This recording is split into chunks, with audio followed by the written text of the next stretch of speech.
Hello. Good afternoon, everyone. It's 6 o'clock, and we're going into a workshop. Mr. Superintendent? Good evening, Ms. Watts. Good evening, board members and community members and staff. Thank you for joining us in this workshop. For the first thing is we have public comments, and we have several folks who sign up to speak. So before I allow them to speak, I would like to read the public comment statement to everyone. So the next item on the agenda is public comment. The public comment portion of our meeting is available to members of the public who wish to address an agenda item to be considered by the boards in today's workshop agenda. Anyone who wants to speak during public comment must sign in prior to the start of the meeting and list the agenda item they want to discuss. Each public comment speaker will be allowed a maximum of 3 minutes to address the board. The public comment portion of the meeting will allow all speakers who have signed up before the start of the meeting to address the board at this time regarding the item on tonight's agenda. I ask that you not discuss students who are not your own child. Policy DGBA, FNG, and GF are available for specific complaints regarding employee, parent, and community members' complaints respectively. Thank you. And just before we announce our first speaker, again, maximum of 3 minutes, and we have four community members who will sign up to speak, and they all want to discuss the item COVID-19 protocols for extracurricular activities and academics. And so, thank you. And our first speaker is Ms. Angelica Martinez.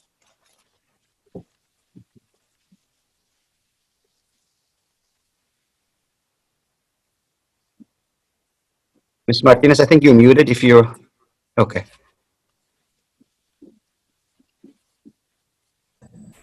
Wait, my 3 minutes haven't started then yet, right? No, ma'am, no, not yet.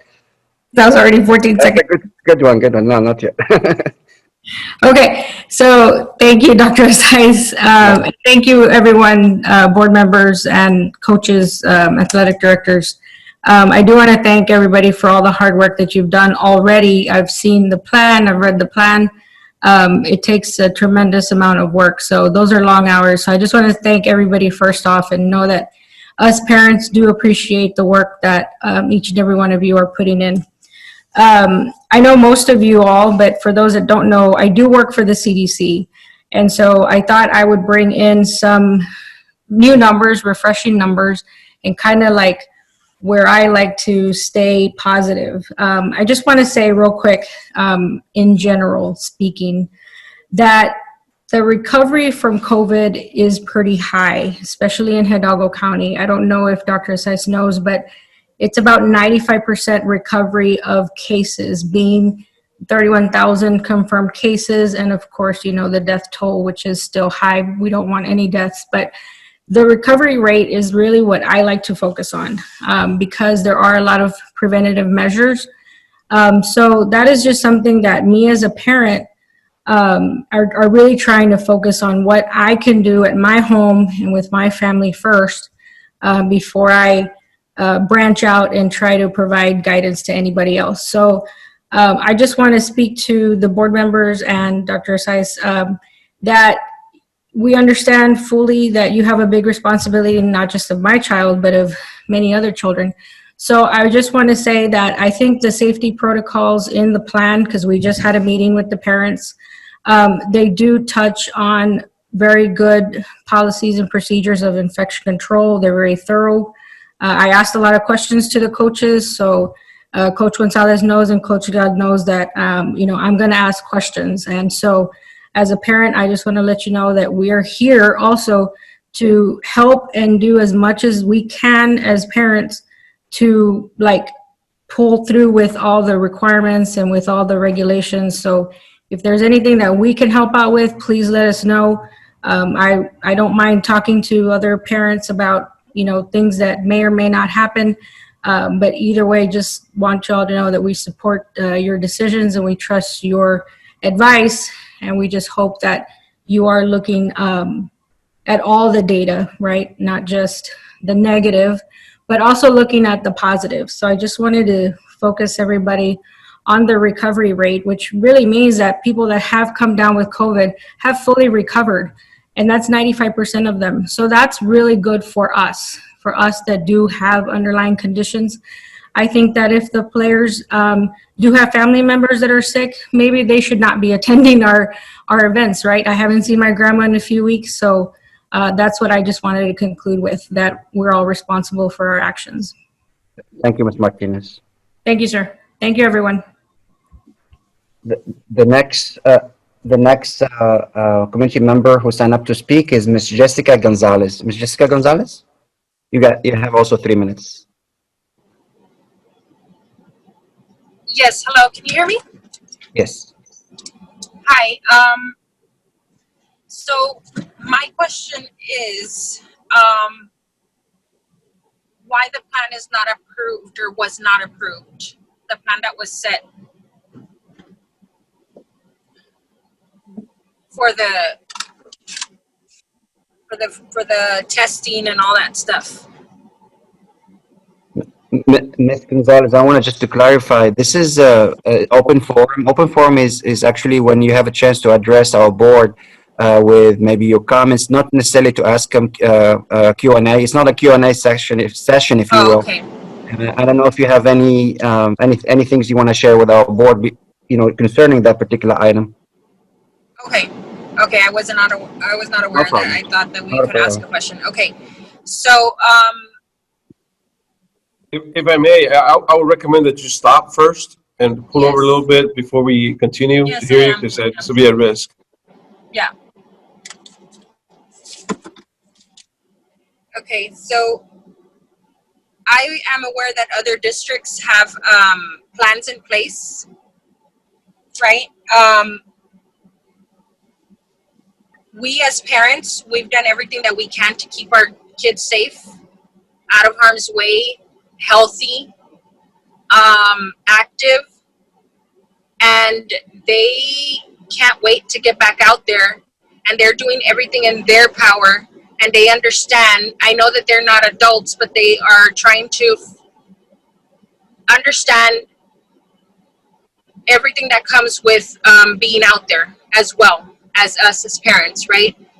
So we are doing everything that we can as parents, like I said, to keep them as safe as possible, to possibly create this, have this season come and be possible for them.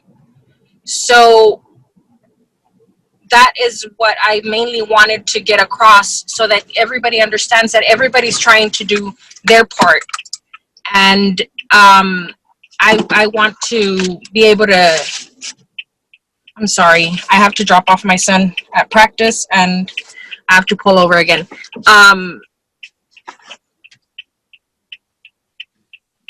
It's just that it's very disappointing that the kids have gotten this far, right? They are picking up equipment. They are practicing hard as much as they can at home, from home, so that they can make a team that possibly might not even happen. And I just wanted to make you all aware that we all know the consequences. We all know, but we are doing our part, and we want you to know that we expect the same on the coaches' behalf, the district's half, and I mean, I can't even think clearly right now with everything that's going on, but that's mainly just what I wanted to let you guys know. Thank you, Ms. Gonzalez, I don't and know if it made drive sense. safely. Thank you. Thank you, and drive safely. Thank you.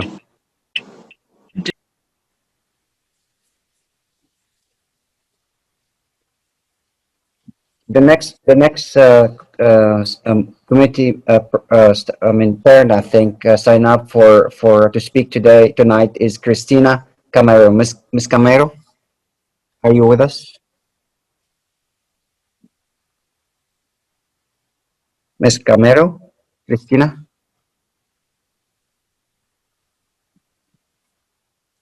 Okay. All right, so we'll move to the fourth uh, person who signed up, and also we have Miss Ida Ocans. Miss Hi, Ida. yes, good afternoon. Hi. My name is Ido Carnias. Good evening. Okay. Uh-huh.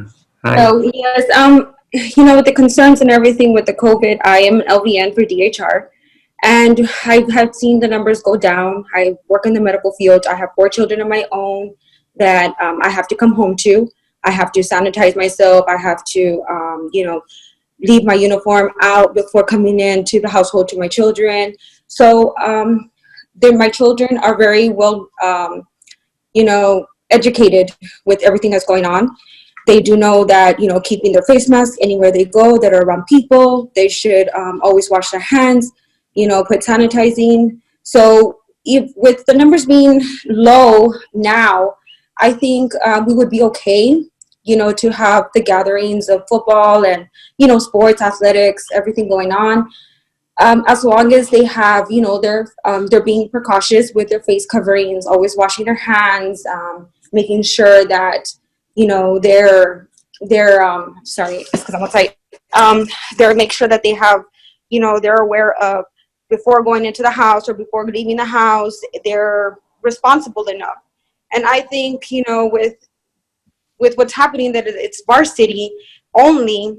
I think they're old enough and mature enough to understand, and I think they should be given an opportunity, for them to show, once. I mean, I understand everybody's scared. Some people are scared, but as a parent, knowing that I'm actually out there in the medical field doing this and coming home to my children, I think, me being safe. I think with the children being old enough, they should be responsible enough to be able to participate in everything with the school districts. Thank you so much. So thank you. Have a good evening. Thank you. Have a good one. And that, Ms. Watts, will conclude our public comment section, and we're moving into COVID-19 protocols for extracurricular activities and academics. And since we're going to start with academics first. So I'm going to share and be able to share my screen for a minute.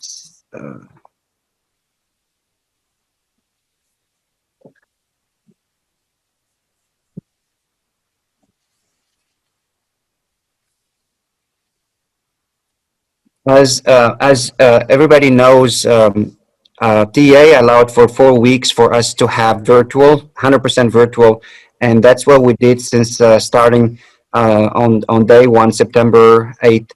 We went all the way to 4 weeks of 100% virtual or distance learning. However, in order for us to extend the distance learning, we had to apply for a waiver and set the waiver to TEA. And the waiver is for an additional 4 weeks. So that will take us to November 2nd, having the opportunity to offer virtual and distance learning to our students. However, one of the requirements from TEA is this supposed to be a transition plan into in-person instruction. So TEA is requiring school districts, all school districts in the state of Texas, to bring at least a number of students, small number of students, and to demonstrate that they are trying to stage, if you will, or gradually go back to having in-person instruction. So in our attempt to follow TA guidelines and also trying to continue being safe and smart as far as how we ensure that our students are learning and at the same time they are safe, as well as everybody around them is safe, including our staff. So what I'm presenting today is a plan or a plan of a mitigation plan to show our community, to show our board members, our staff, what we develop. I want also to thank everybody who was part of this plan. We had committee members, principals, teachers, central office staff, who were part of creating this plan. And we also have to use rely on CDC guidelines as well as TEA guidelines and work with our local health officials to ensure that we have the safest plan, right? So I want to go ahead and get started, and at the end, I'm going to obviously open it up for any questions. So phase one is what started will start on October 5th. Again, by bringing in a select group of students, and we also um, trying to again to ensure that we don't want to bring a big large group of students, because we have to transition slowly and gradually, again without jeopardizing the safety of our students as well as our staff. So for phase one, we are by per TEA, we have to include the students who do not have internet connection. So what we did is we surveyed our students what students do not have internet connection. But also, also have to ask for parents' permission. Are you willing to send your student to school, right? And so we did the survey. Our teachers and our staff at the campuses, our principals, gather this data and survey our students, and that was during the week of September 21st. And also, what we did is, after getting the list, our principals and staff and teachers continue calling the parents, because, as you know, the situation can change from one day to another. So, want to monitor the condition on a regular basis and ensure that they're continue learning. So, on the right here, as you can see, this is the group of students we selected. So the first one, I can say for the high school, are the students with no internet, and that's per TEA. So TEA said, if we have to bring one group of students, at least you need to bring the students who have no internet at home and offer that as a priority. So we're starting with that particular group. We also have some staff who were unable to come and work on site, or they were maybe coming not every half a day here, half a day there, because we want them to be on site and we want them to continue working with our students who will be coming back on October 5th. So we allow them also to bring their children with them, to ensure that they are on site all day working with our students. And this is only for our staff who are working on site. The third group for the high school is for our CTE students. As you know, we have a lot of CTE certifications, and some of the CTE certification require contact hours. So they require that students not only get the written portion, if you will, of the course, but also they have to do a hands-on. They have to, like a welding, for example, they have to practice, and they have to show that they are learning how to actually do welding. And so there are requirements. Some of them require 400 hours of practice, and some require even more. And so we needed to bring our CTE students here, especially for the ones who have what we call dual credit, because we're working with STC, and they're gonna get also their certification through STC, not just with us, but also with STC. For middle schools, we only focus on the students with no internet access and staff children. And for elementary, we also did student with no internet and staff. Teachers were given the opportunity to work on site or continue teaching virtually.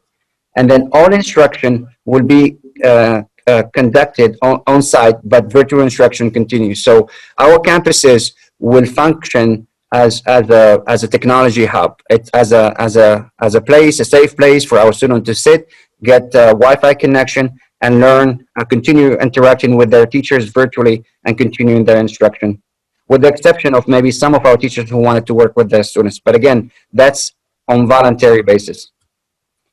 I want to share with you the numbers, and here are the numbers by campus. And you can see some of them have as low as 9 students, and some of them have as high as 168 students, and that's for Dana North High School. So the numbers vary, but this information is based obviously on surveying the parents, and also looking at which students do not have internet at home. Total number is 949. This is the maximum number. So our parents may still opt out and not to come Monday, come to and send their students to school. But if they do, if each one of them do, the maximum number we have on our campuses will be 949. We have about 14,000 students. So that 949 is about 6.5, a little less than 7% of our students will be back on site. In order for us to ensure that the safety of our students, safety for our staff, and safety for everyone, this is some of the stuff that we did for our students as well as us for our staff. We are given 4 reusable masks for students and staff. We're also given a face shield, and you can see this is the face shield that we are going to give. The students will be allowed to be writing their names on it, so that when they keep it, they know that's theirs. The face shield, the face masks. This is what we will be given to. They will have, I think, 2 black, 2 white. I mean, it's not like calamari, but we're trying to give them enough. We also have extras just in case a student maybe will forget his mask. Hopefully they don't, but we have some extra also. We also ordered plexiglass shields at the reception areas, and also we ordered plexiglass for all our teachers, so they will have it on their desks. We also install hand sanitizers at the entrance, exit classroom, and the classrooms, as well as entrance and exit location, and these are the ones you're going to probably see around our campuses. We also install them in our buses. So our buses, they will have also those hand sanitizers, so the students, before getting on the bus, they will have to take some hand sanitizers and to sanitize their hands. So that's some of the equipment we purchase or we have. Also, we develop protocol for entering facility and bus. So our students, before coming in on the bus, our bus drivers will be checking their temperature, make sure that they have their masks, and also they have to do a screening. This is an app that was shared by TEA, and it's free for our district and districts in the state of Texas. And what it is, it's pretty much just a screening tool. This is what you can download the app, or you can, if you don't want to download the app, you can just with your smartphone, I guess you can just scan this QR code, and then we'll pull like a few 4 questions, including do you have symptoms for COVID, etc. And students as well as staff, we all are we're supposed to answer it, complete it, and then that will allow us to allow someone, because that information will be sent, let's say, to the campus, or in here in central office, for example, will be sent to somebody in HR, and they will say this person is allowed in or not. We also, in every campus, as the students are coming in, they also have a temperature check. This is also automatic system we have here. And also they can use some, they have hand sanitizers, as I said, pretty much everywhere in the building, including in that the entrance. But temperature check and the app for screening, it's very important, including, by the way, visitors. We also, our staff are also would be disinfecting the areas where there are our bus drivers after the routes, or in the classrooms and in the schools, especially the common areas and the classrooms, but also our buses. And these are some of the products or the equipments we purchase, as well as PPE we purchase for our staff, so they can do the job. And they've been doing an awesome job, by the way. I want to give them a lot of kudos for really working hard to ensure, again, that our buildings are ready and up and ready to go. And I know they're going to continue ensuring that. So we have a deep cleaning crew, and this will be their, if you will, their uniform, I guess, they use to keep them also protected. We also have hygiene practice posters. If you go to a campuses, you're going to see a lot of like, I guess, a lot of markers and graphics to remind everybody that we have to practice social distancing, you know, to walk away from each other, if you will. You can see here in the restroom, also even when they wash their hands, we want to ensure that they are 6 feet away. So we are blocking or allowing a smaller number of students and also few sinks, for example, in this case, to be used to always allow for the social distancing. You're going to see a lot of posters again to remind about washing their hands and things like that. So we want to, obviously we're humans, and especially we have a lot of little ones, and they probably will forget. So these are posters to remind them also about things that they need to do. In the classrooms, as you can see, uh, also the classrooms, depending on the size, we're looking at somewhere between 8, no more than 12 students per class. And our staff measured exactly at least 6 feet away. So some of them even more. So ensure again that there is social distancing in every classroom. We also, even in the computer labs, as you can see the signs, this is, you can use this one, but you have to stay two computers away, and that's pretty much 6 feet away.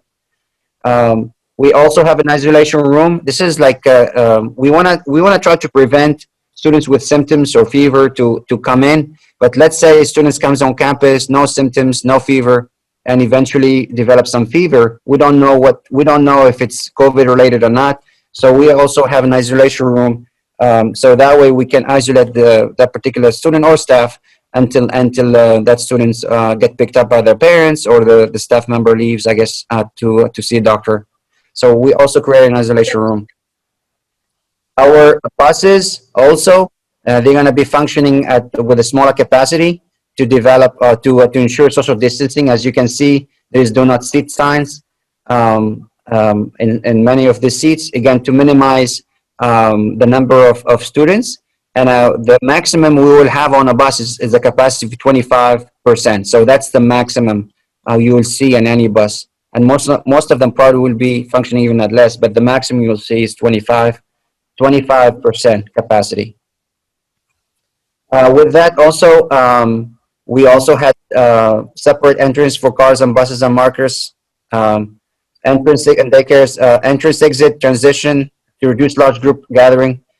Um, as I said, the student desks and tables are 6 feet away apart, and then visual reminders in buses and bus protocol.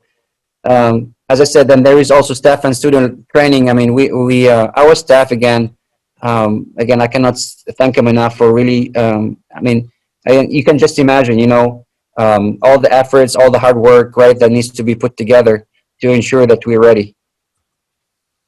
This is just also want to share with you. I think send this to our board members, but this is an Earth algorithm. This is pretty much, it's a simple graphic just to show more or less what happens. So what we need to do. I think it's helpful for everyone to know if there are so low risk symptoms or high risk symptoms, no exposure. So what happens, right? And so this is to help again navigate, make it easier to understand our protocol for to screen for potential COVID-19 symptoms or exposure. So that's what I have as far as our COVID-19 mitigation plan. We also have it, and I want to make sure that I share this. I think everybody should have it, but I just want to take a minute to share it with everybody.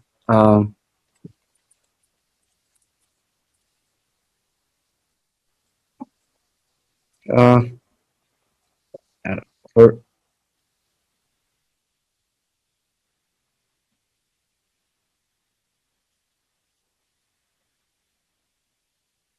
I think,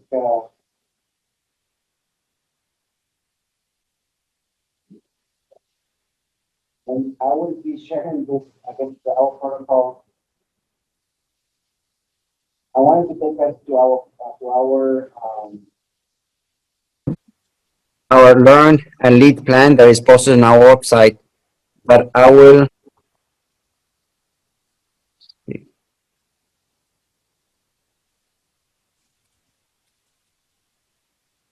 sorry about that.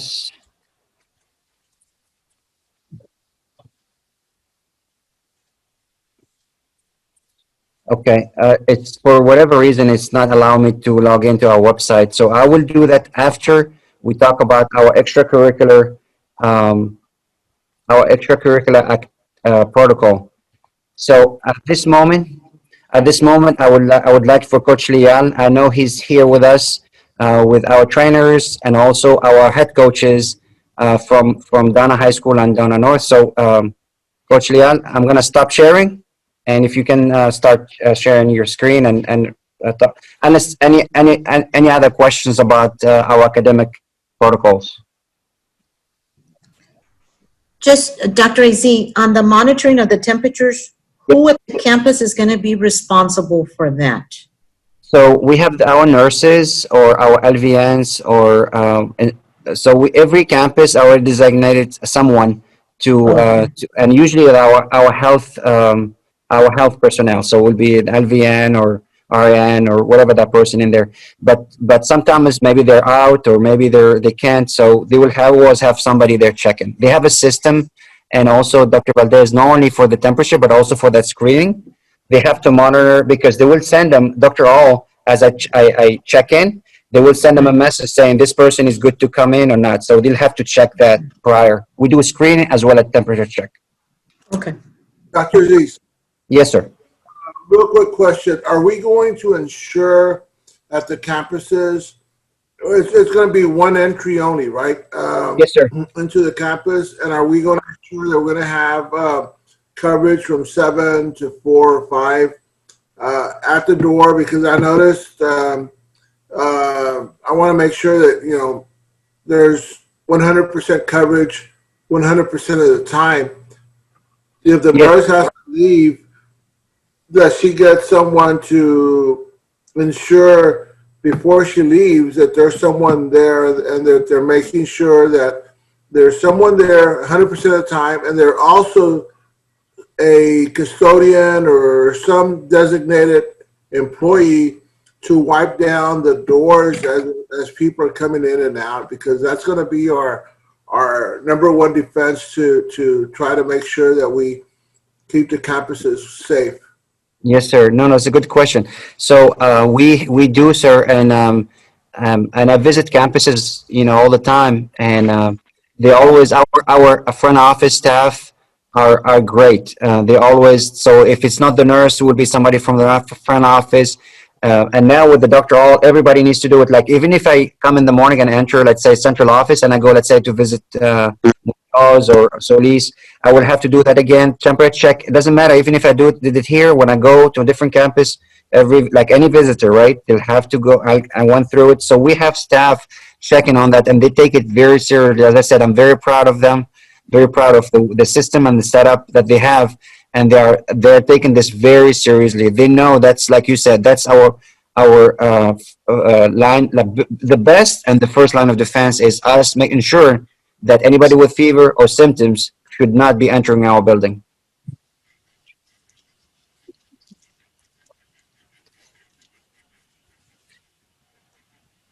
Okay, so Are you done? yes, sir.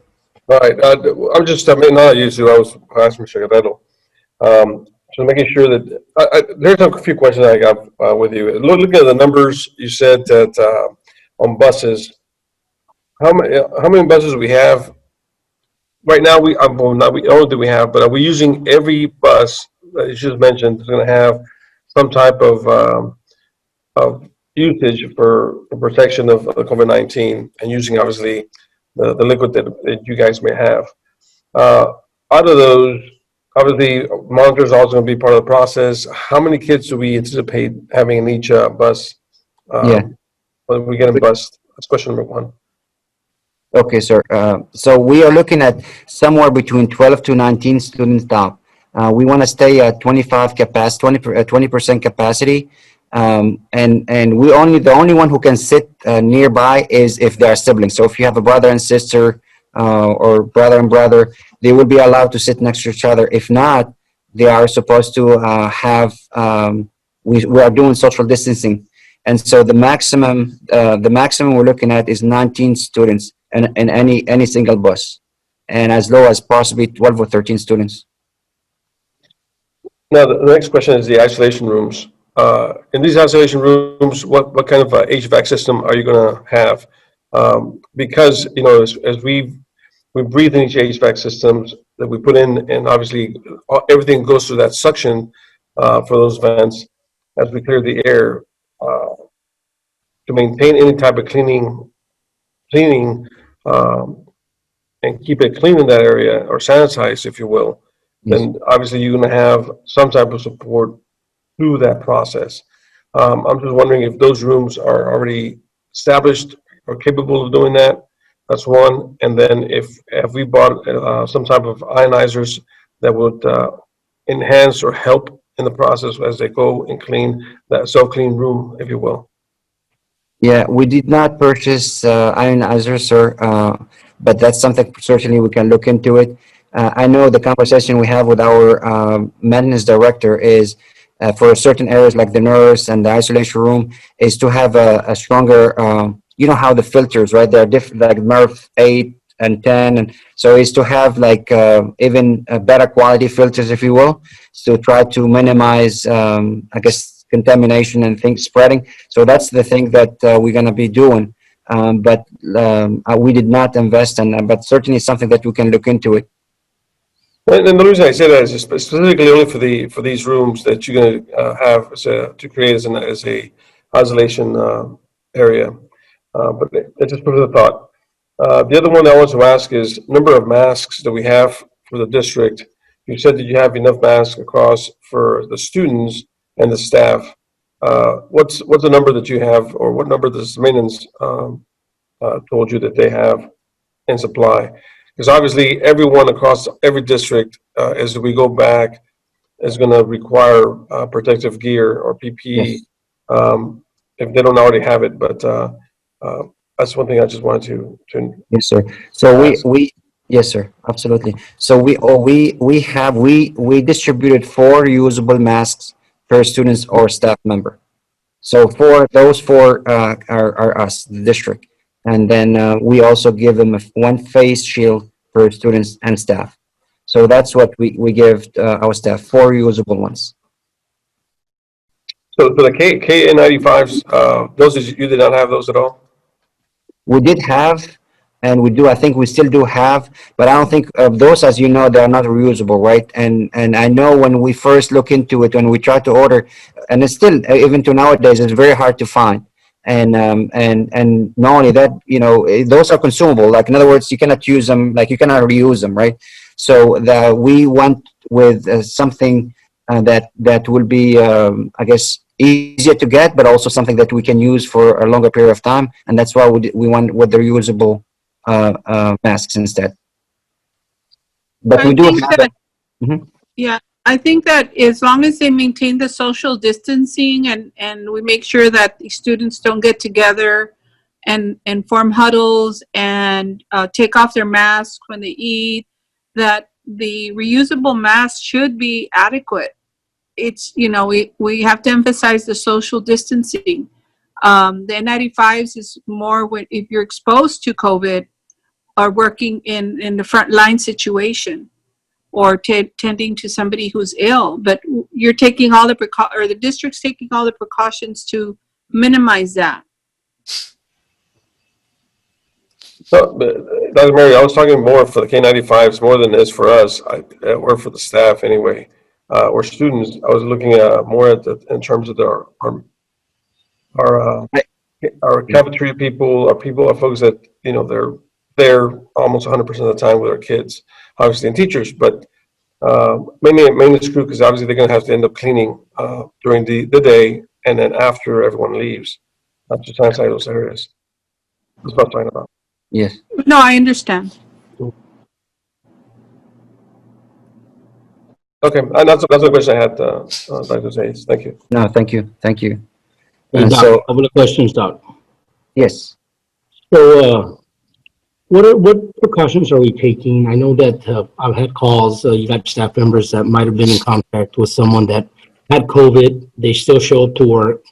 What plan are you putting in place, or administrators are putting in place, to secure and protect the rest of the staff? Are they allowing them to go home, stay contained? Are they keeping them still in the same building? What exactly are they doing? Do they have a protocol plan to follow? And Yeah. is it being followed? That's a great question, sir. And I have Dr. Sharola with us here because he was leading that work with the protocols. So if you don't mind, I'll let him talk about it for a little bit. Sure. Uh, Good evening. That has been something we've been focused on quite heavily over the last few months. And so we one of the first things we did was we convened a group of RNs, nurses, and we looked at what the CDC recommended.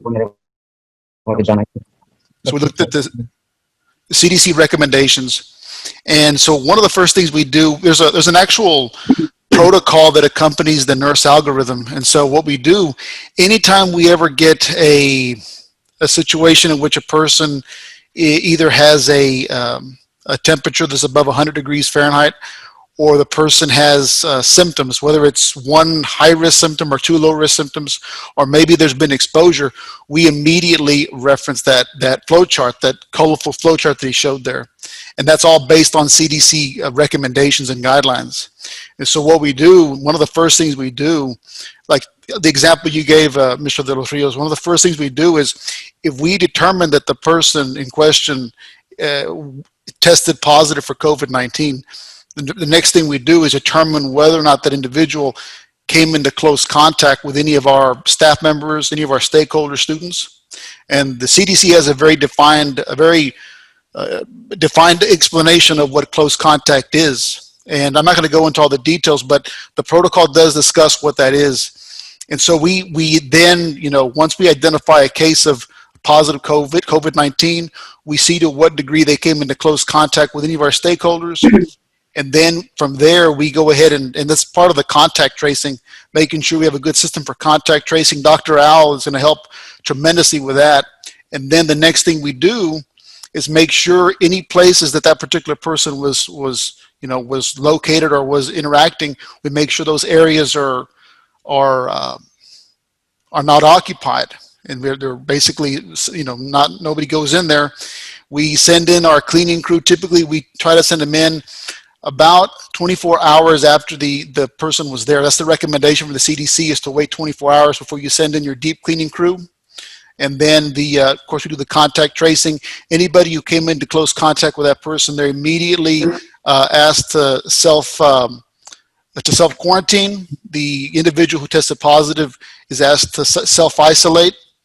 And we go from there. There's a defined process that follows whereby we recommend testing for those who came into close contact. We ask them typically to test around the 4th or 5th day after they came into close contact because of the incubation period for COVID-19. But anyhow, that protocol, that's about a 5-page document that accompanies that colorful algorithm. It basically defines pretty much all of the different situations that arise. But I could go on talking for a long time, but I'm not gonna do that to you. Do you have any questions based on that?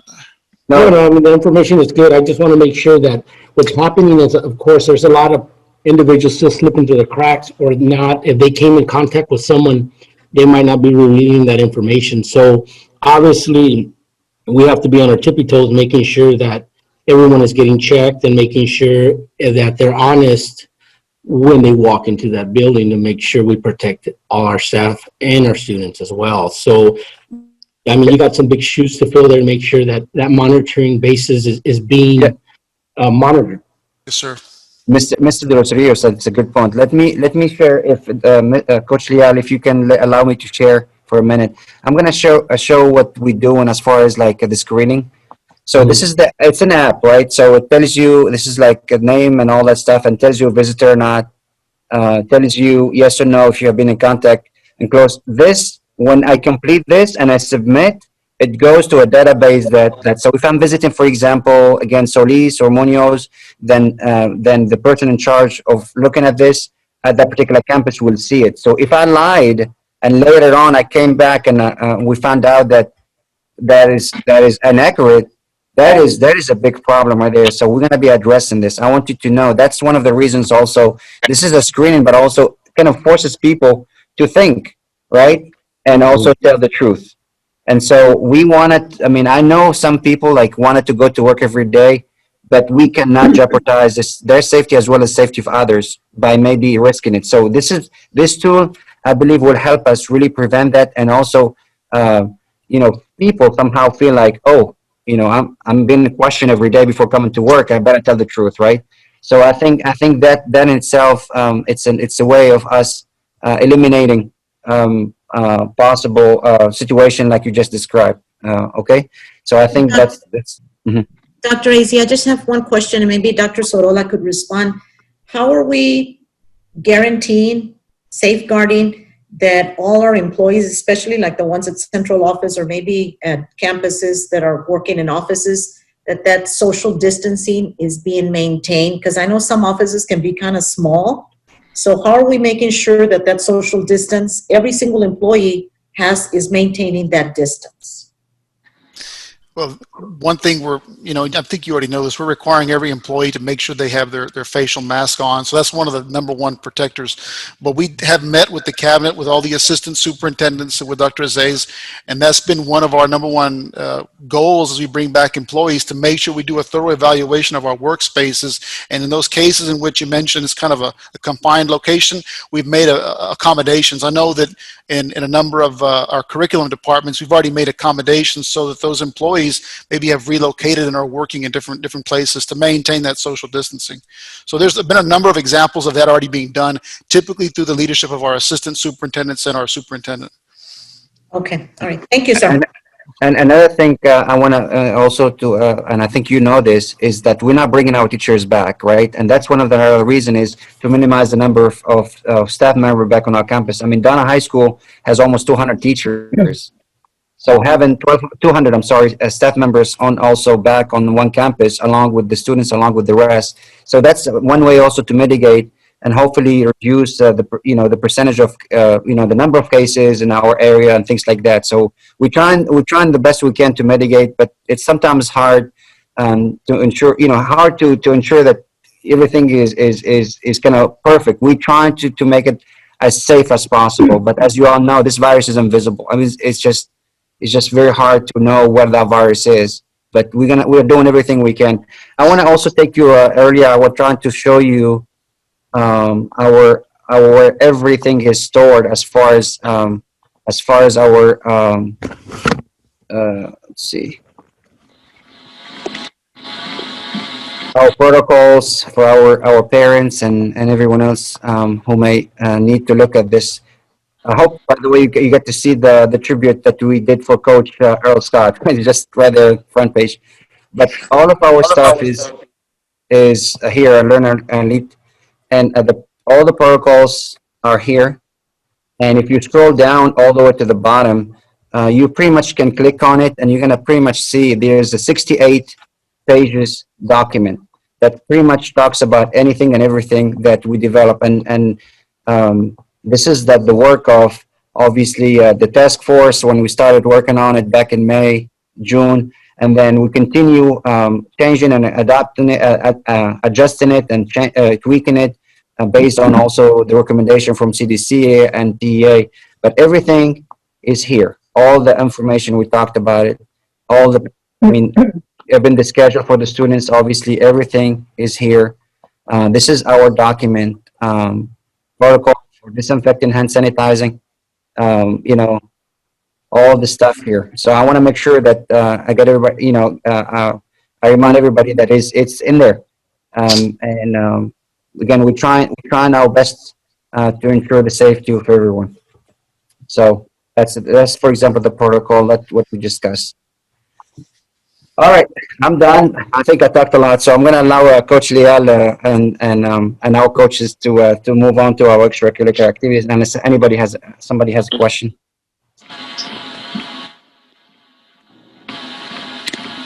Yes, sir. Coach Leal. You want to share your screen? We're okay? Yep. Okay.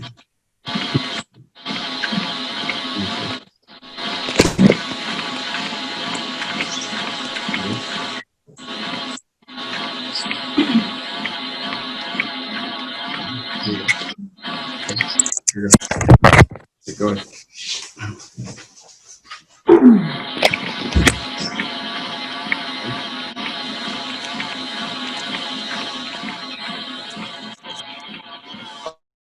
Okay, there's two parts to this. We're going to start with the resocialization. First of all, I want to thank our trainers, Dr. Spencer, and our coaches on this. When we start on this, Basically, it's going to be an extension, basically, our summer strength and conditioning program that we had this summer. We spent a lot of hours trying to come up with the best possible scenario to keep our kids safe. So basically, we're using the same implementations that we did in the summer. We just now are basically fitting it into where we're going to be coming back to try to do sports. Now, I will state right now with this plan, we've thought long and hard, and I know this is a really hot topic as far as sports and athletics, especially in the state of Texas.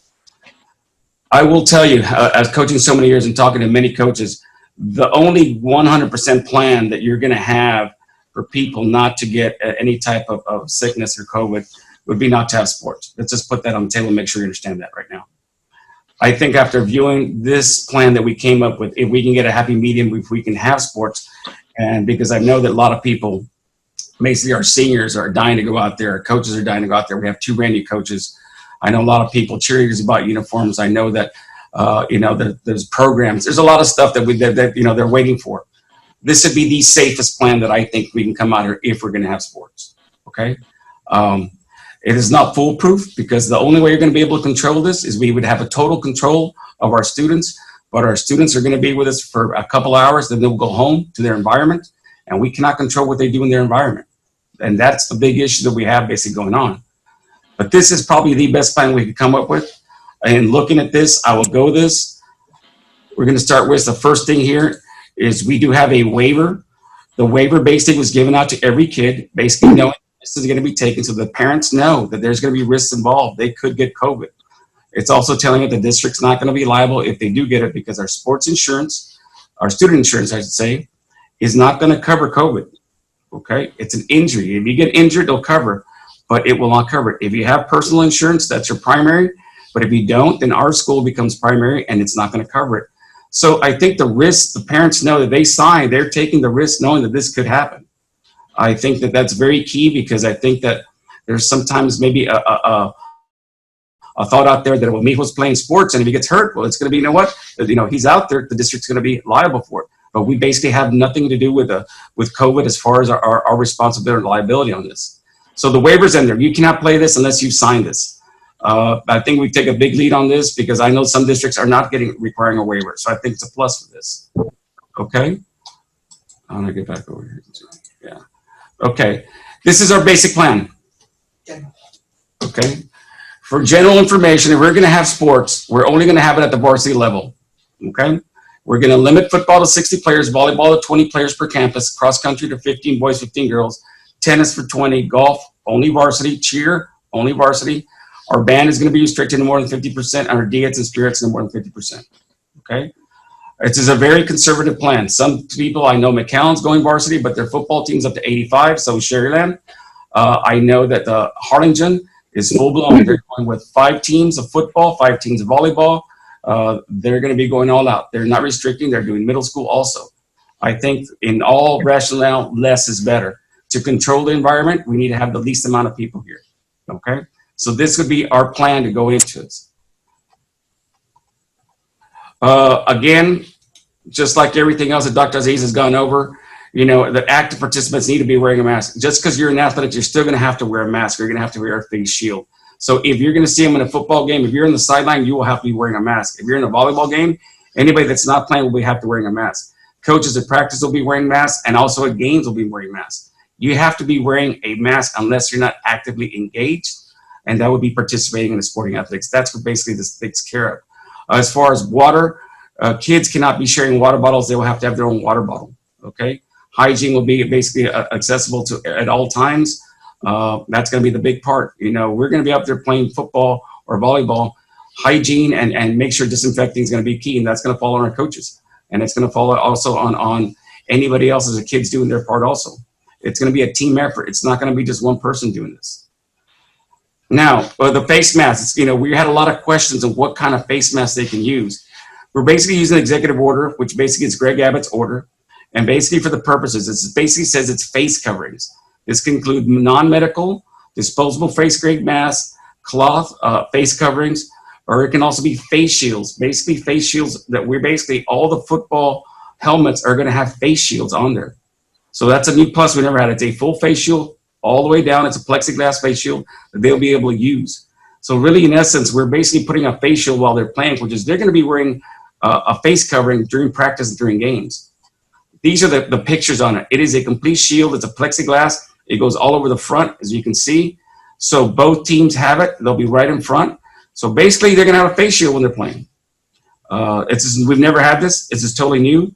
I think this is the best thing we can do for our kids. We order them all. Every single person will have access to one of these, and we're going to try them out. So I know they say, well, you can't wear a mask while you're playing, well, but you're going to have a face shield. So that's a big plus. I think that's the best thing we can do for our kids as far as trying to keep them safe. Okay. There's a plan for drop off and pickup. They will have one entrance, one exit. Each coach will be designed to have a plan with the trainers. And basically there has to be some structure in how they arrive, where they park, how they enter. As they entering, each person will be basically have to be taking their temperature and all that. They'll have to be given either their Dr. Al or Google, and I'll go over that also. But there's a plan. It's just not going to be reckless. There's going to be a designated area how they're going to come in and where they're going to be exiting. Locker rooms are big topic here because of the ventilation. It's really important. So for access to locker rooms, we're only going to have 10 people at a time. That's it. There's no more than 10 people at a time in a locker room. The locker rooms have to be disinfected. We have ordered some foggers. We've spent a lot of money to try to disinfect this. It has to be daily, probably before and after practice. Custodians will help out also, but most of the responsibility will fall on the coaches. I told them that basically for us to continue, it's going to really they're going to have to step it up and make sure that we're disinfecting on a regular basis on this. We're not going to be taking showers, and we're not going to be washing. There's no laundry. Okay, so that's going to be off limits. So you're saying, well, how are we taking care of the kids as far as what they're wearing? They'll have to take it home, but we're giving them multiple sets. Each kid will have about 3 sets of stuff they can take home. We cannot be laundering stuff. There's no possible way. The only thing we'll launder is going to be their game gear, because we don't want them taking their game gear home. We'll find ways to launder that. Okay. Practice times, we're going to basically right now, as from what we have, we're going to be using everything to disinfect. All the dummies will be disinfected. Everything will be in a situation where it was in the summer, or if we're changing from one section to another with multiple players, it has to be disinfected. There's going to be disinfecting wipes, there'll be gloves, there'll be paper towels, hand sanitizers. All the practices will be closed. You're not going to be able to have fans. I'm telling you all, parents, no one's going to be able to come watch practice. We're going to close practices off. We want to keep this as confined as possible. That is something that's a lot of schools have been doing, just because we want to keep it at a minimum. Game day, again, if you're going to come to a game, the band's going to be in the stands. The DX will be in the stands. The only one that will be on the actual field is the football players and cheerleaders. No one else will be allowed on the field. I know they'd have basically given us from the 10-yard line to the 10-yard line to have as much social distancing as possible. So that's another plus they've given us. Cheerleaders will not be able to have their megaphones to display them on them, but they can't use them. I know that also there will be no teepees, no tunnels, no flag runners, no spirit lines. It is about as plain as it can get.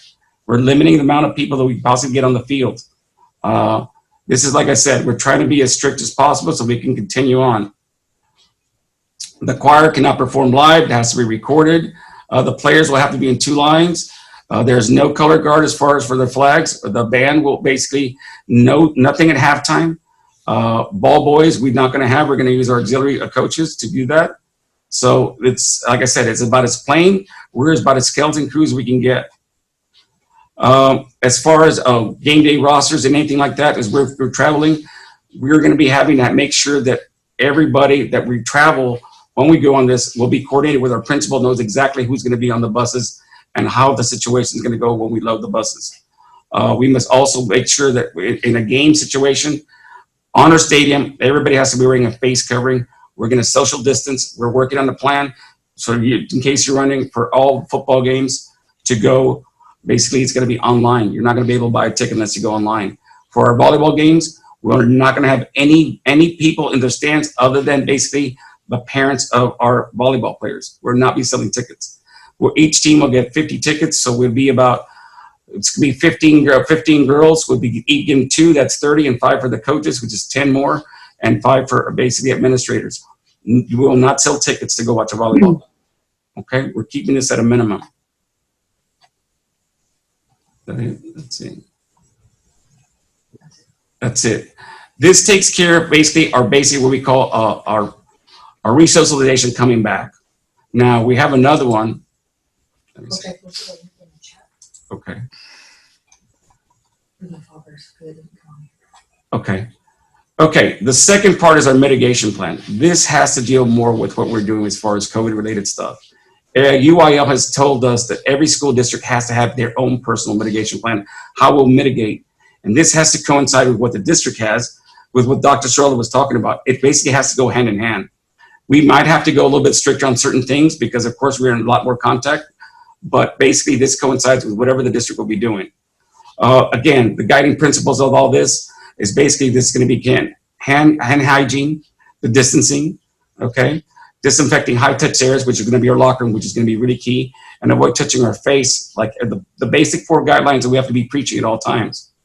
The guiding principles of this are based on the CDC and White House guidelines for opening up America, and that's basically what all this is based on. This is just basically almost like a disclaimer saying, where are we getting all this information? We're following this from the CDC and the guidelines that we have. Now, this is key. I think that one of the things that when you sign that waiver, before you sign the waiver, if you're going to allow your kids to play athletics, you better make sure that you read if they have any underlying conditions.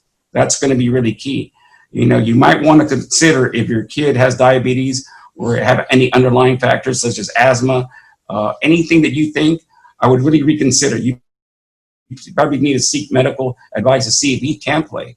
Our concern is that some of our kids, believe it or not, suffer from high blood pressure. We have some kids that are diabetic. We have some kids that suffer from severe obesity. I mean, when I'm talking about that, is if you look at it from their BMI, is their mass index, you're basically saying how much fat they basically would have, their body index. Some of these kids, you know, basically are obese, and they need to really think about it because, you know, if you do come down with COVID, because there's no guarantees that we participate in sports, you might have some underlying factors that could create a situation. That is why we supplied the waiver. I think that was really key. Now, this is a protocol for our students.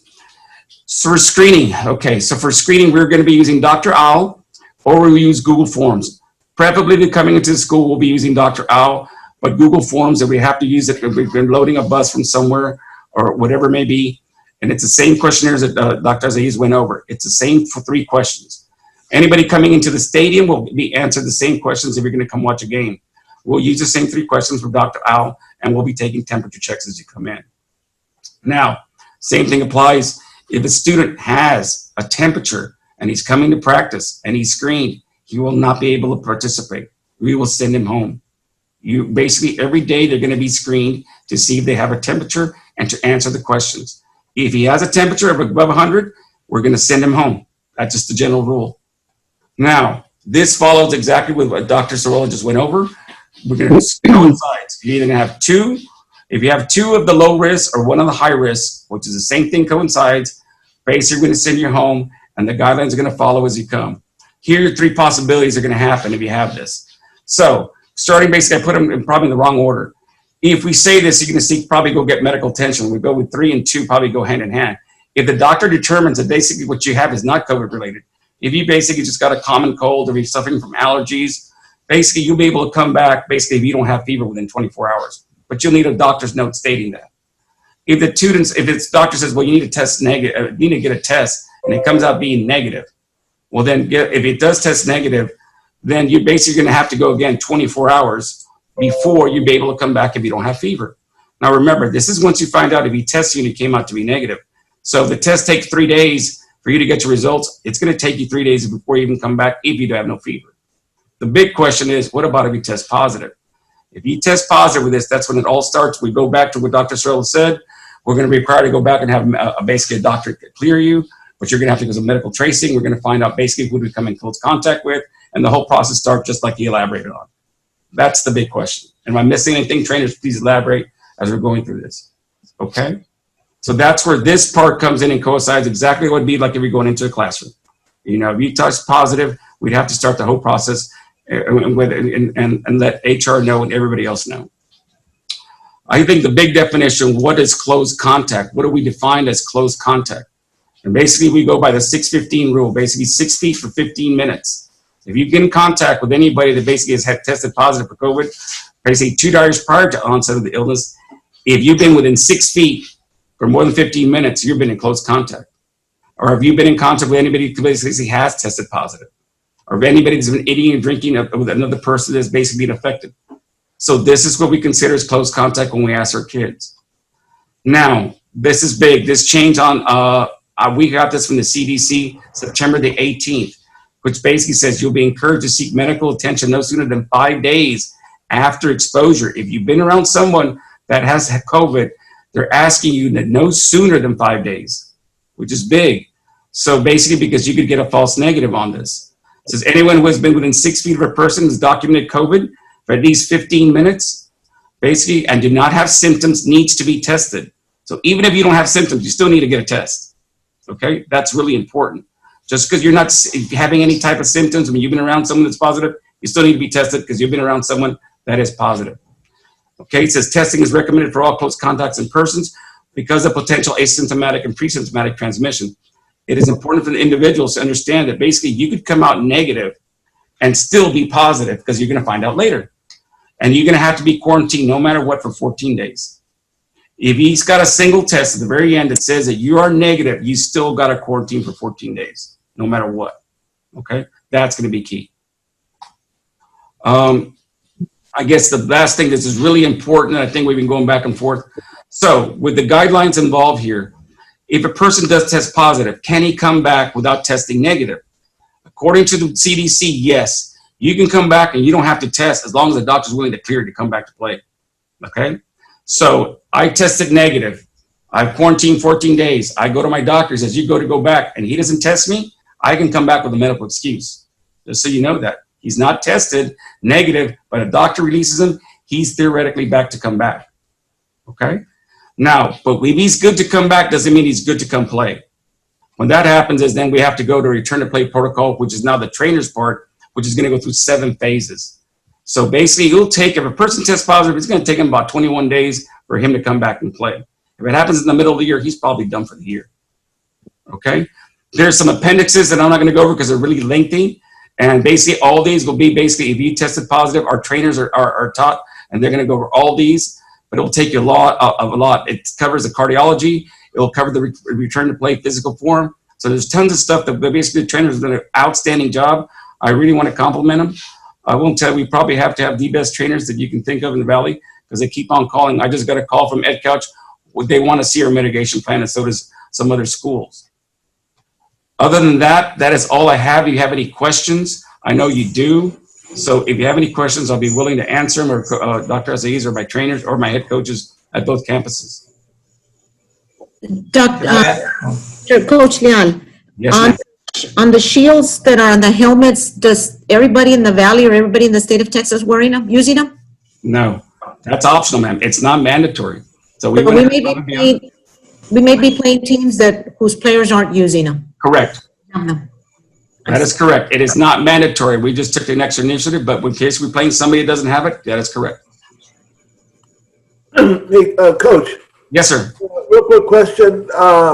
If we have a student who is a diehard Redskin and is feeling all, 1 or 2 or 3 of the symptoms, but he, not running a temperature, but he comes to practice and comes to play, and are they being told that? Let me answer this, Val. This is the biggest thing, and I told our coaches, this is going to fall on the head coaches. Your kids have to be really honest, because all they're doing is putting the rest of the kids in danger and putting the program in danger because they're going to shut down. Right. It's that simple.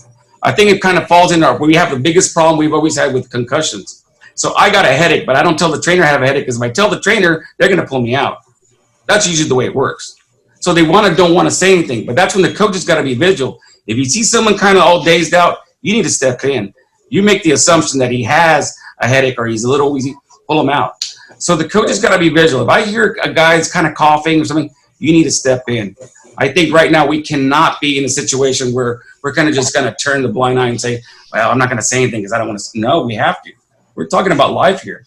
And I just want y'all to know this is really important. I had COVID. I got sick for 21 days, and it wasn't fun. I'll tell you right now. I ended up having to go to the hospital. I got an IVs, so I know how important this is. So this is not a situation where we're messing around playing with anything. I told the coaches you have a huge responsibility. If the parents are going to trust you with a waiver to take care of their kids, you have a huge responsibility to make sure that whatever you're doing is in the best interest of the kids. I said, because we're playing with lives here. We're not playing just, with middle stuff. So again, I know the severity of this. I mean, and I wish I could give you 100% foolproof way to stop this, but there can't be a way.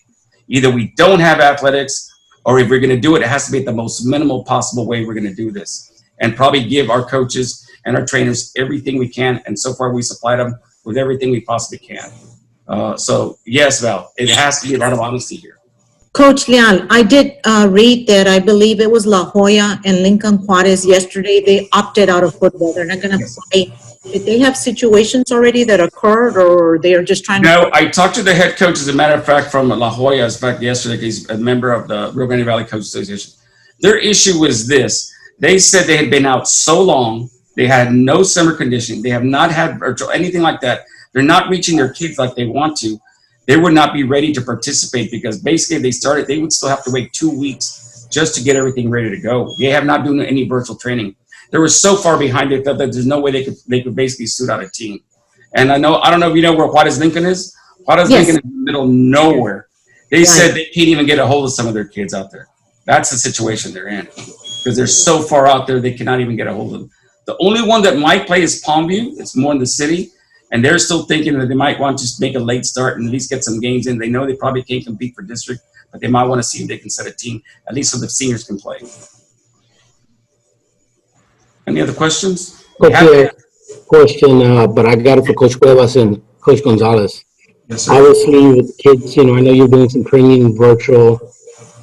Do you feel or do you think, obviously, once you put them out there in the field, are they going to be in the condition they need to perform? Well, I'll start by saying that we appreciate the opportunity to have that you've given us to actually, about a month ago, this didn't seem like it was going to come to reality, and now it seems like we may get a chance to coach these young men and young ladies this fall. So we appreciate the opportunity. We know that it's a big responsibility, and we don't take it lightly. First and foremost, we're going to look out for their safety, the safety of the student athletes and the coaches as well. We've been doing virtual workouts now for a while, and we feel very confident that they've worked hard and they've prepared themselves. Now, you can't compare a virtual workout to an in-person workout. It's different, but they had, in my opinion, I feel like we're prepared, we're in condition to hit the field Monday. Now, of course, there's work to be done, but I think we've laid a good foundation to get started. We've done what we can virtually, but of course the student athletes, football players, young ladies in volleyball and other sports are excited to get back on the court, running out on the football fields. So I feel confident that our coaches have done a good job with the opportunity we've had to work our student athletes virtually to set a good foundation to get them back on the field, sports or what have you. Yes, I want to echo what Coach Cuevas says. First and foremost, thank you for the opportunity to be here. Our kids are excited. I do feel like, we've been doing virtual workouts as well. And we will have 2 weeks before we actually get into a competition to prepare and get ready. We do have a plan, a practice plan in place for the next 2 weeks that will help get our kids ready for game competition. Okay. And we understand it's a big responsibility. We've already instructed our coaches, our staff, and our kids when we meet with them online, how important it is to be truthful with Dr. Owl and the symptoms. There's not going to be any punishment or anything for being truthful. If anything, we're encouraging them to be truthful because we want it to go through a full season. But to get back to your question is, yes, we feel like we've done enough virtual training, but as Coach Cuevas said, it's virtual training. Once we get them in here, we will have 2 weeks to prep and get back into that game shape that we need to be in. Okay. And then, Coach, the one last thing, I know that we have both principals from high school online. I guess one of the things is, of course, we're still doing no pass, no play, correct?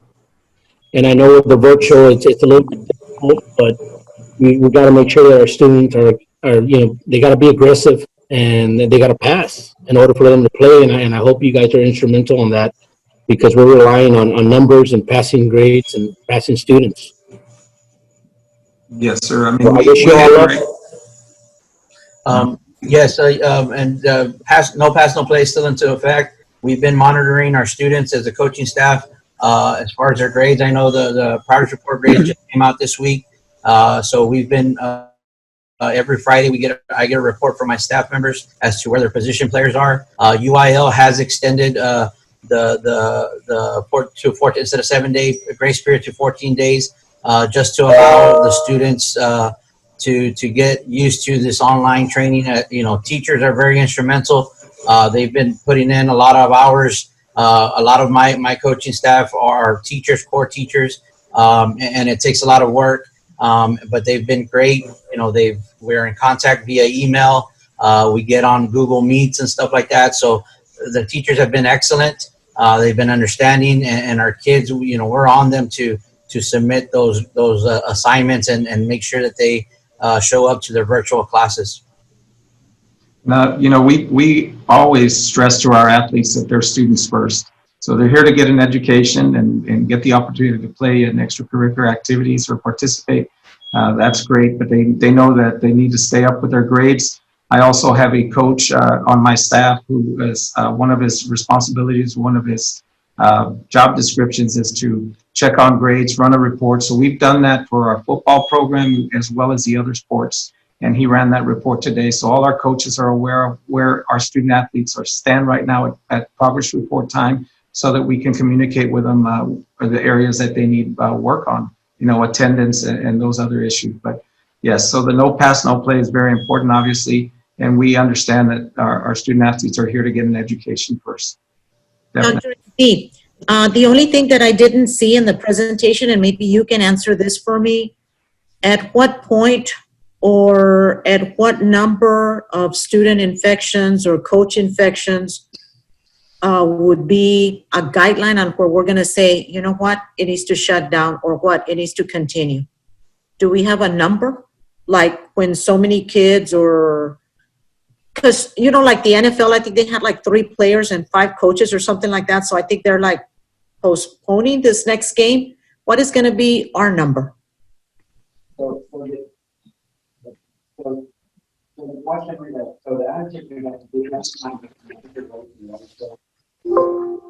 I can't hear you, Dr. Az. Sir, you're muted.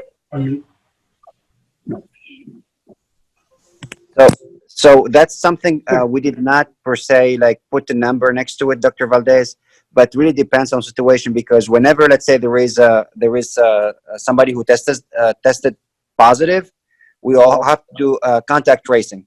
So if the student was around, let's say, the entire team, that most likely we will have to shut down or quarantine everybody, right? But if the students was just around, let's say, a group of 10 other athletes, or just one coach, then only those will be like quarantine. Does that make sense? So we're not gonna take any risk, Dr. Valdez.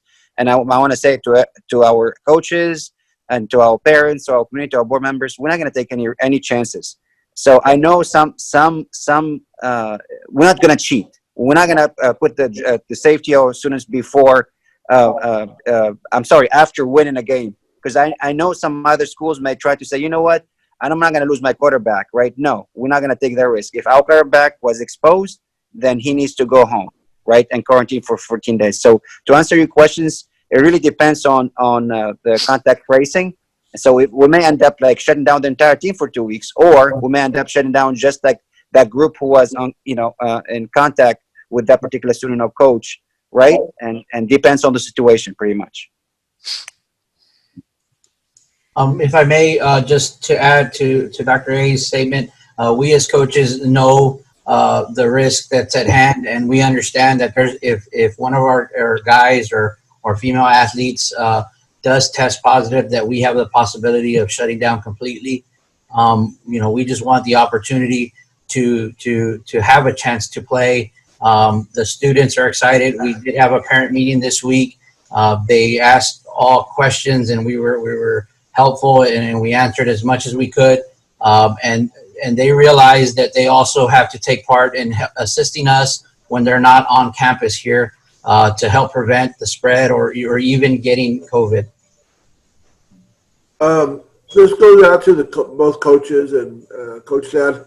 I know that a lot of these players have a lot of camaraderie with the other members.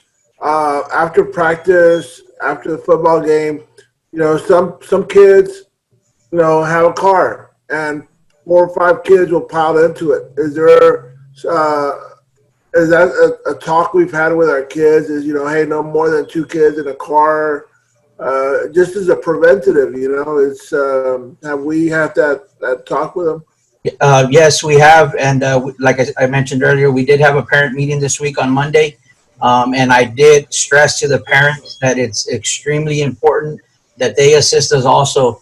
The school district, Coach Leal, and the trainers, along with the administration, did a great job of putting a mitigation plan together, preventative plan together.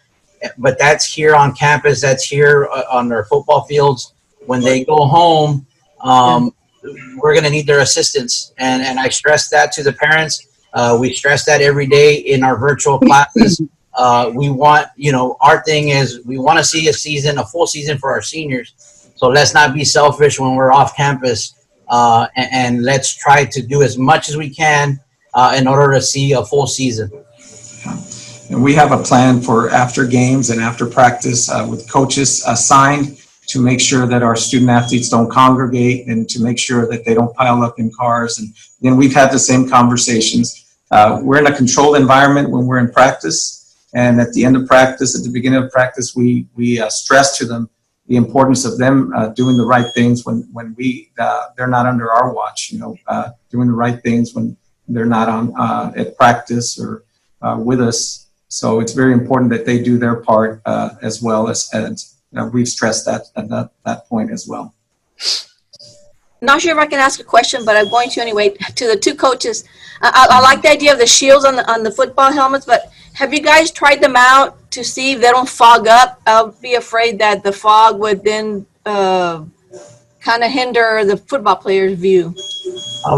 We haven't tried them out yet, but we do have some contacts in the Coastal Bend area that they've already had games and they utilize the face shields. Our coaches have asked questions. They said at times that there is some fogging issues, but we just wipe it down with a hand towel, wipe it, and it's not a big deal. They haven't seen too much of it to where kids can't finish a game or anything like that. But there could be times that, yes, that'll occur, but it hasn't been a big problem for them. So we don't foresee a big problem with us. Yeah, I think it's a small trade-off for the safety of our student athletes. So there may be some issues, but I think overall, it's manageable, and we can.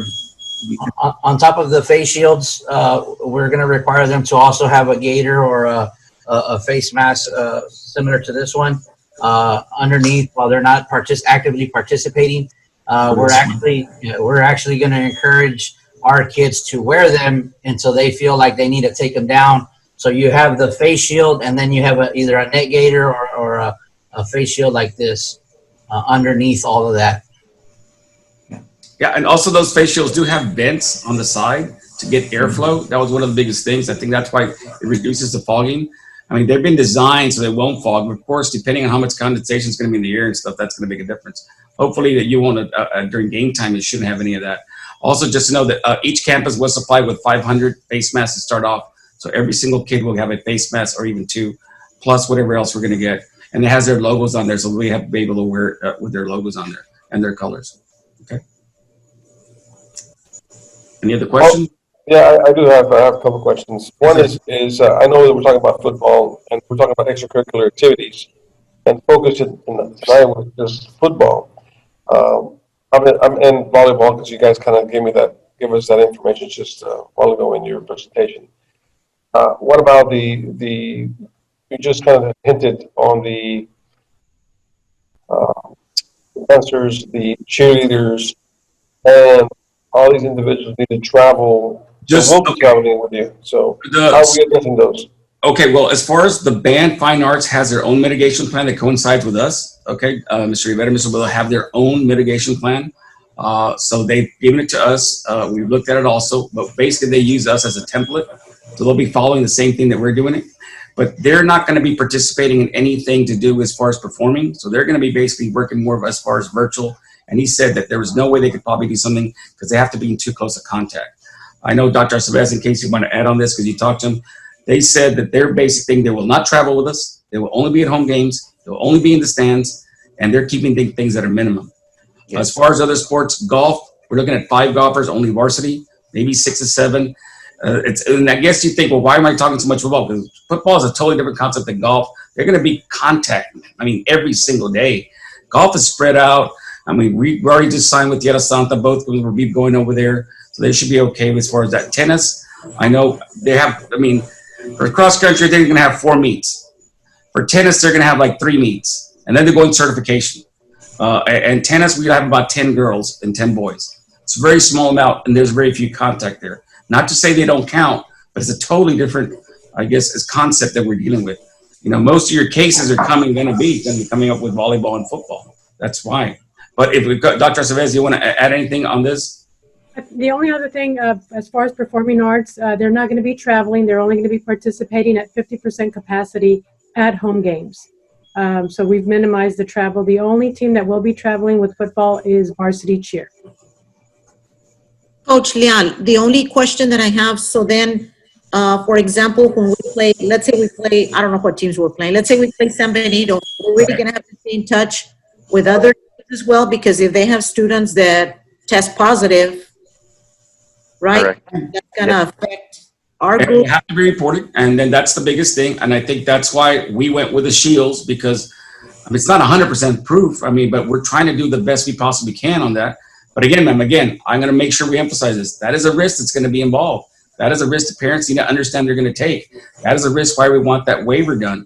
It's not going to be 100%, but yes, you're correct. We can only control so much. We're not going to be able to control what McCown Memorial's doing, what Nicky Rowe's doing, what Wesco's doing, what Browns is doing. At the end of the day, we can control what we have when we have them. I can't control if one of our players goes to a party in the weekend with all his buddies or takes off to the beach. That's what's going to hurt us. That's what's going to make it bad. But again, if we're going to have athletics, this is the best plan I think we can do. But again, it's a work in progress every single day on this. But you're correct, ma'am. If I play McCallum Memorial and one of their kids who tested positive and they let us know, we're going to probably have a situation. We're going to have to meet on that to see what the severity is. Was he playing? Was he on the sideline? Did he ever get in the game? Is he a defensive player? Is he only playing special teams? No, he's only on punt return. Or who are the kids who were in there? It's going to go back to tracing and figure out exactly how this all rolled up. It's going to go back to we're going to have to sit down and figure this out. Check tracing. Yep. So, one last question. Yes, sir. In place of, I didn't see it. Maybe you do have it, but yes, sir. In your slide, but I didn't see in the stands any sanitizing type of equipment. We didn't talk about that. Huh? We're trying to put in there. We ordered some chemicals that was, I don't know, it came on the news. I know that was on the news. It's a state-of-the-art stuff, Varizoline. I know Brownsville ordered it. I think we're the second one in the Valley to order it. It's this really new chemical we ordered 6 foggers, and that's what we're going to use to disinfect everything that we have where we're going to be going there. That won't be able to get done until probably the day of the game. We'll have probably custodians go out there and sanitize everything. The bathrooms, in case you're wondering, we'll have a custodian to every single one of the bathrooms assigned. We're going to have people outside monitoring how many people go in, how many come back out. There'll be a mitigation plan just for the actual game. We'll probably have security that's going to be in the actual stands. They're not going to be our ushers, and it's all general admission. It's not going to be assigned seating. We're going to have go 1 row, skip 2 rows, 1 row. So there's another mitigation plan for that. It's an emergency. There's a mitigation plan for any indoor activity. So there's plans for all this. I guess at the end of the day, are we going to have it is the biggest thing. If we continue on, then we can go to the next level. But yes, we bought 10 55-gallon drums of this chemical, and it was like $30 a gallon. It's state-of-the-art. It's EPA certified, FDA certified. It came on the news. Brownsville bought them. They're these great foggers. So yeah, we're trying to do the best we can, but we have to disinfect everything that's in here, right? So we're not going to allow anybody in here unless it's been disinfected. Okay. Thanks.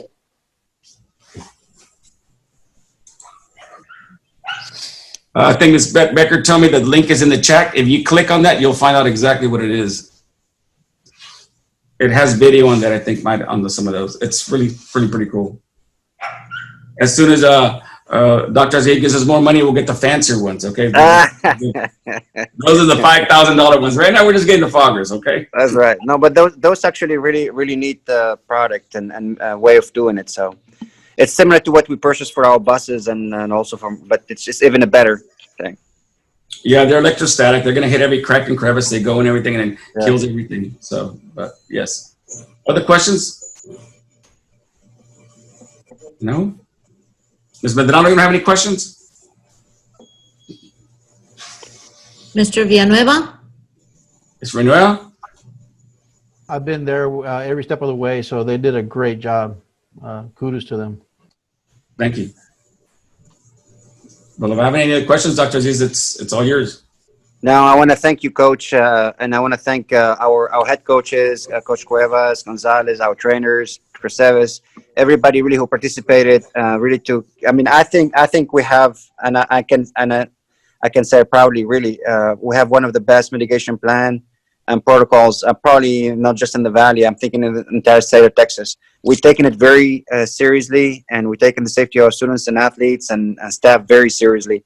And we opted to go varsity, and we started like talking about only going varsity way before everybody else. I think McAllen now, they wanted to go all the way, and then they changed, and now just varsity as of last week.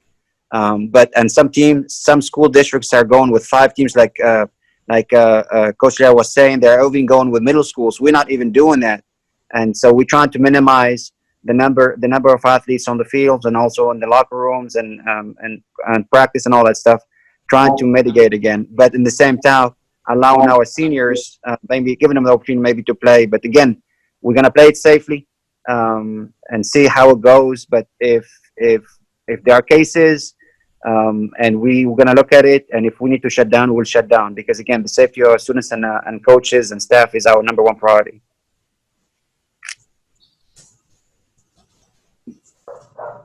Okay. So any other questions from any of our board members? Okay. And we do have a doctor in the room. I think Dr. Mary also, right? I don't know if you have any from a doctor medical perspective. I don't know if you want to say anything, because we did also run it. You know, I want to congratulate our coaches and Coach Leal and everyone that participated in coming up with this plan. It sounds excellent.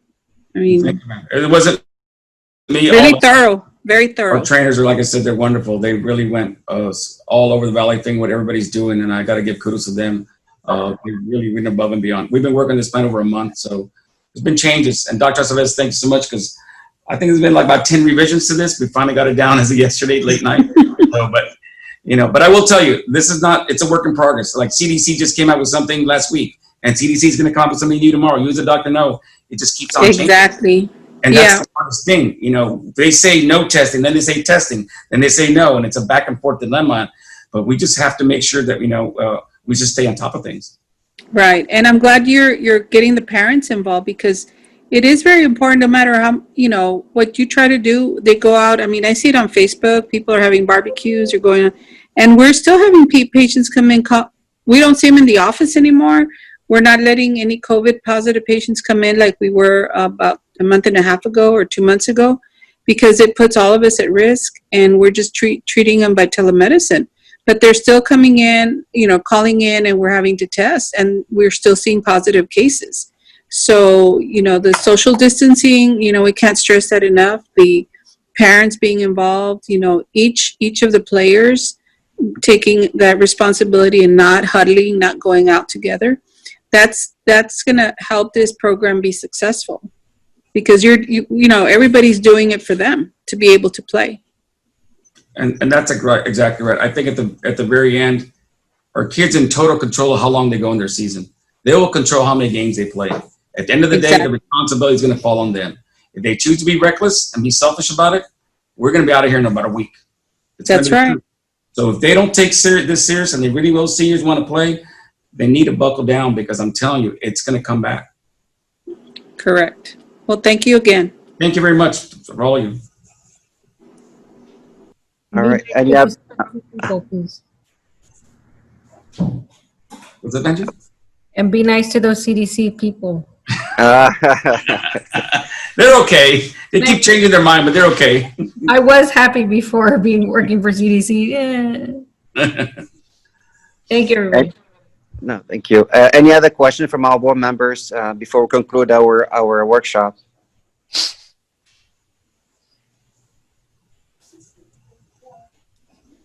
Oh, well, I want to thank our board members really for taking the time and being with us, and all our coaches again, and staff and trainers, everybody. Thank you for your time. Thank you. It's 7:35 and we are already done with our workshop for this evening. I want to thank everybody, and especially the coaches that did a phenomenal presentation. And I thank all of you. You all have a safe evening and have a good night. Thank you. Thank you very much. Y'all be Thank safe. you, Ms. Watts. Thank you. Bye-bye.